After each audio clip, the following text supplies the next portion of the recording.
Good morning guys. Magluluto tayo ng tokwa with lumpia. Toge. Siyempre magigisa tayo ng sibuyas, bawang. Yan. Siyempre halo-halo natin.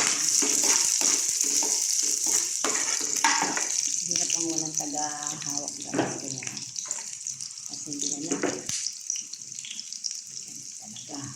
Ang vloggers. Kailangan magtiis habang hindi pa tayo napapromote bilang sikat na vloggers. Isa tayo ng sibuyas bawang. Meron akong tokwa dito guys. Isasama na natin siya.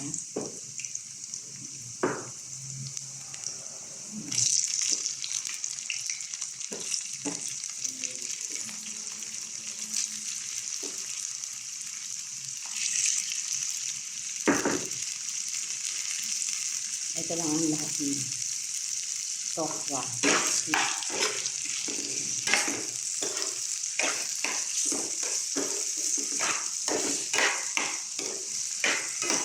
Pula-pulain lang muna natin siya, ha? Maya na natin siya ulit balikan.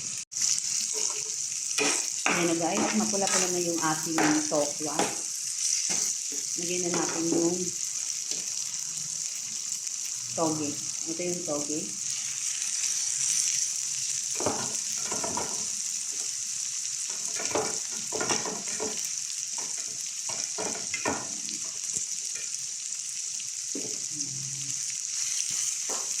Sa Pilipinas, ganitong ulam lang, kamoy, simple lang, spicy lang.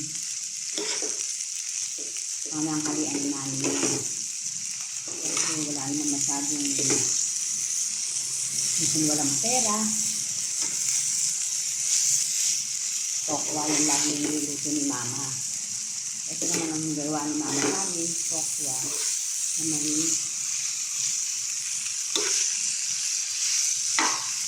toge. Ayan. Ayan, palagyan na natin siya ng pampalasa. Ayan natin lang. Lagyan natin ng konting paminta. Lagyan na rin natin siya ng konting tubig. Magtutubig naman kasi ito, kaya hindi natin siya ibanin ng tubig. Okay guys. Alala ko si mama pag ganito ang niluluto niya.